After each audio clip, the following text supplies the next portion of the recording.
Sa ngayon mga kaibigan, wala sa posisyon itong si General Casimero na humingi ng outright title shot kontra kay Naoya Inoue sapagkat hindi naman siya ranked number 1 contender mapa WBC, WBA, IBF o WBO. Mga kapenyo, tirahin na natin itong may init na issue ngayon. Pasok, intro! Hey yo, what's up sa inyo mga kapenyo, at today meron na naman tayo napaka-init na reaction video mula nga dito sa boxing analyst na iniidolo natin, Attorney Ed Tolentino, no? Way back 2004, naalala ko no, nung naglaban no, etong si Pacquiao Marquez 2, doon ko nakita no, etong si Attorney Ed Tolentino, no? At doon talagang bumilib ako no, sa pag-aanalisa niya sa mga boksingero, hindi lang kay Manny Pacquiao ko, hindi sa lahat ng mga boksingero natin sa Pilipinas. Kaya napakalaki at napakataas po ng respeto ko sa inyo, Attorney Ed Tolentino. At doon sa mga subscriber ko na gustong mag-subscribe at mas magkaroon ng kaalamanan lalo pagdating sa boxing, subscribe nyo po. Yan no, Boxing Shorts Attorney Ed Tolentino, no? Pwede nyo pumuntahan yung kanyang YouTube channel at napakarami nyo matututunan dyan. Maniwala kayo mga kapengyo. At dito nga, ano nga ba yung topic natin? Ang topic natin ngayon, kasi alam naman natin, sigaw ng lahat, Casimero versus Naoya Inoue. Inaantay natin lahat at naasam-asam tayo, alam ko naman yan. So dito mga kapenyo, no, pinaliwanag ni Attorney Ed Tolentino kung paano nga makakalaban ni General Casimero etong si Naoya Inoue. Pwede ba talaga sila maglaban ngayong taon na 2024 or hindi? Or pinapaasa lang tayo? At tara mga kapenyo, sabay-sabay natin panoorin. Ito nga pagpapaliwanag ni Attorney Ed Tolentino. Pag-usapan po natin itong anggulo kung saan maaaring maglaban si Naoya Inoue at si General Casimero. Yes. Matapos pong talunin ni Naoya Inoue si Marlon Tapales para sa undisputed Super Bantamweight o Junior Featherweight Championship, hinamon ni Casimero ang Japanese Monster. Dagdag pa ni Casimero, siya lamang ang maaaring tumalo dito kay Naoya Inoue.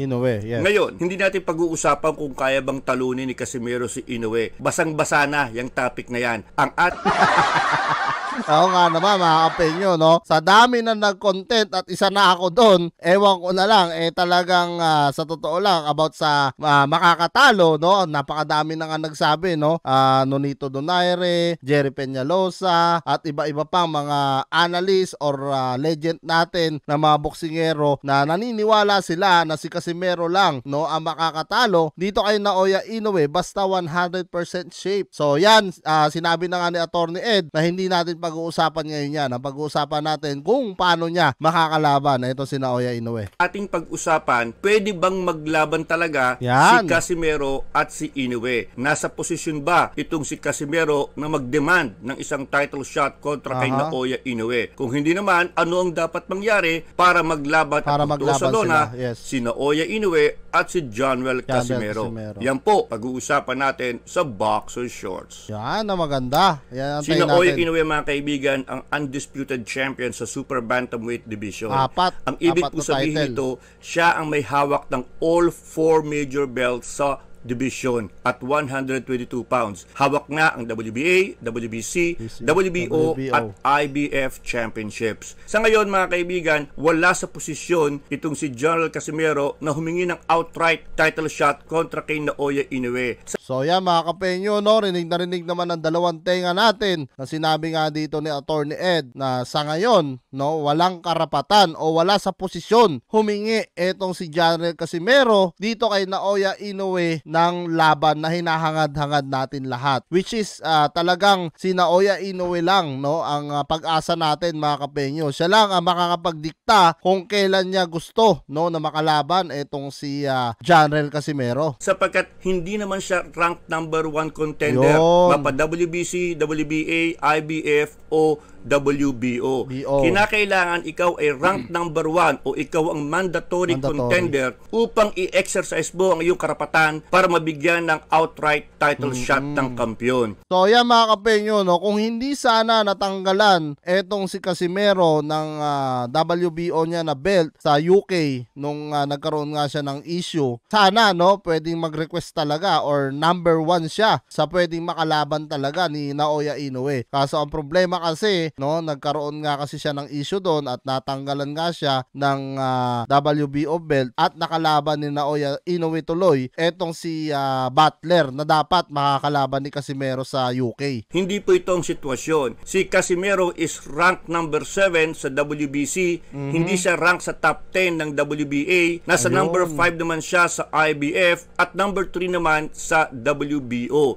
So hindi siya ranked number 1. Ngayon, pwede naman po mga kaibigan, usually ang isang boxing champion kapag isang titulo ang kanyang hawak, binibigyan siya ng 1 taon para idepensa ang corona sa number 1 contender. Kung maaga niyang may didepensa ang corona sa number 1 contender at siya mananalo, meron pa siyang sapat na oras para humingi ng permiso sa organization na, boss, maaga kong tinalo yung number 1 contender mo, baka naman pwede akong mag-optional o voluntary defense. Ayun. So ayan mga kapenyo, no? Talagang legit ito talagang analyst na to ng boxing mga kapenyo at talagang ito lang ang pwede makapagsabi din, no? Ng kung paano makakalaban nga ni Jarrell etong si Naoya Inoue at dito nga, no? Mandatory defense or voluntary defense. Yan nga yung sinasabi ni Naoya Inoue na gusto niyang mangyari sana para magkabanggaan nga sila neto ni Jarrell Casimero, voluntary defense. Alam nyo ba kung bakit interesado rin etong si Naoya Inoue dito kay Jarrell Casimero? Syempre mga kapenyo, pera-pera yan. Malaking pera pag si Jarrell Casimero ang makalaban niya dahil kung tutuusin, kung makikita nyo ngayon dito sa social media, no, maging sa mga Hapon, maging sa ating mga Pilipino, ang kino-content ngayon is Jarrell Casimero versus Naoya Inoue. Yan po yung dahilan kung bakit gusto rin na makalaban ni Naoya Inoue etong si Jarrell Casimero kahit alam naman natin na may nakapila sa kanya, no, na pwede niya makalaban talaga. At yun ang dapat niyang unahin muna talaga, no, dahil yun po ang hinihiling, no, ng mga katulad niya, WBA, WBO, IBF, yan po yung kailangan niyang unahin. Prioritize po talaga yan bago si Jarrell. Kasi si Jarrell, natanggalan po siya ng belt. Pero kung may belt sana si Jarrell, pwede.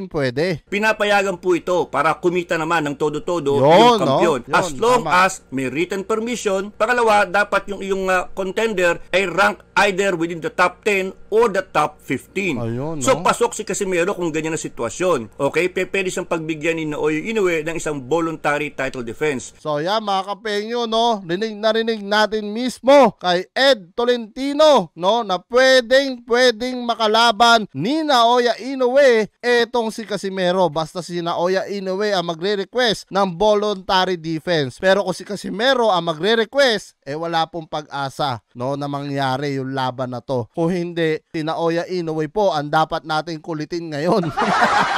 Pero alam nyo, tama yung ginagawa ng mga vlogger ngayon. Gaya ko, kinukulit-kulit po natin, no? Inuulit-ulit natin ang laban ng Casimero versus Naoya Inoue hanggang sa makakulitan, no? Etong si Naoya Inoue dahil alam naman ng lahat, no, na dapat sila talaga ang meant to be, no? Kumbaga sila talaga dapat ang naglaban. Pero hindi nga matuloy-tuloy dahil nga sa sinabi ni Casimero na etong si Naoya Inoue ang daming palusot ng mga panahon na nasa Amerika siya. 9 months nga daw siya nag-antay, no, dito kay Naoya Inoue, pero turtle nga daw to, mabagal, hindi niya inaasikaso, kaya yun yung nangyari ngayon. So ngayon mga kapenyo, malinaw na sa atin at salamat Attorney Ed Tolentino, no, na talagang naliwanagan din ako dito sa pag-explanasyon nito ni Attorney Ed. At kung gusto nyo mapanood pala yung full video nito, syempre respeto sa may-ari ng video, puntahan nyo na lang po kay Attorney Ed Tolentino, panoorin nyo. Ayan, mahaba pa yan yung explanation dito ni Attorney Ed at marami kayong matututunan dyan. Comment nyo na lang down below lahat ng mga opinion nyo mga kapenyo at lahat po yan mababasa ko. Maraming salamat mga kapenyo at kita-kits na lang tayo sa usunod kong reaction videos.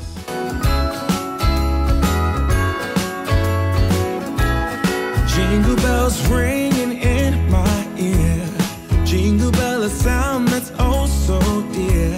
Frosty the snowman is all around town. Watch out for reindeers are falling down. We stay up waiting for Santa tonight. He climbs down the chimney at the speed of light, while we're dancing around the Christmas tree, hugging and kissing.